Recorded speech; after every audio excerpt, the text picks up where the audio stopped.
விசாரிச்சிட்டீங்களா? என்ன சொல்ற? சர்டிபிகேட்ல 9:10 போட்டிருக்கா. எனக்கு ஒண்ணும் புரியலையே முத்து.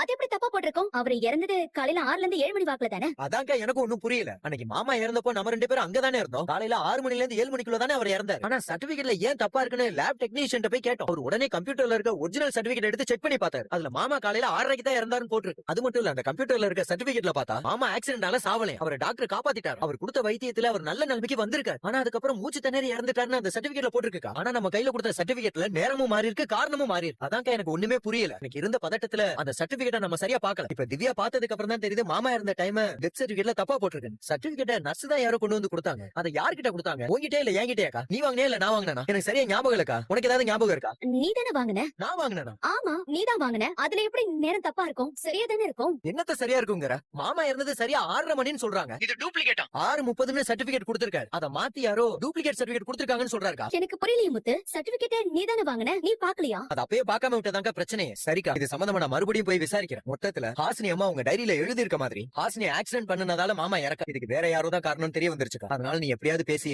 தாரிணிய கேஸ வாபஸ் வாங்க சொல்லுக்கா. நான் அப்புறம் கூப்பிடுறேன். மாமா, சித்தி சொல்ற மாதிரி அன்னைக்கு சர்டிபிகேட்டை நீ தான் வாங்குனியா? தெரியலையேமா, எனக்கு சுத்தமா ஞாபகம் இல்லம்மா. அன்னைக்கு இருந்த பதட்டத்துல எனக்கு ஒண்ணுமே ஞாபகம் இல்ல. இவ்வளவு பெரிய ஆஸ்பத்திரியில யாருக்கும் தெரியாம மாமாவை மூச்சு திணற வச்சு கொல்ற அளவுக்கு இப்படி யார் அவருக்கு எதிரியா இருந்திருப்பா? அப்படி ஒரு எதிரி யாரோ இருந்திருக்காங்க மாமா. அவங்க தான் ஒரிஜினல் சர்டிபிகேட்டை மாத்தி டூப்ளிகேட் சர்டிபிகேட்டை கொடுத்திருக்கணும். இப்போ அவங்க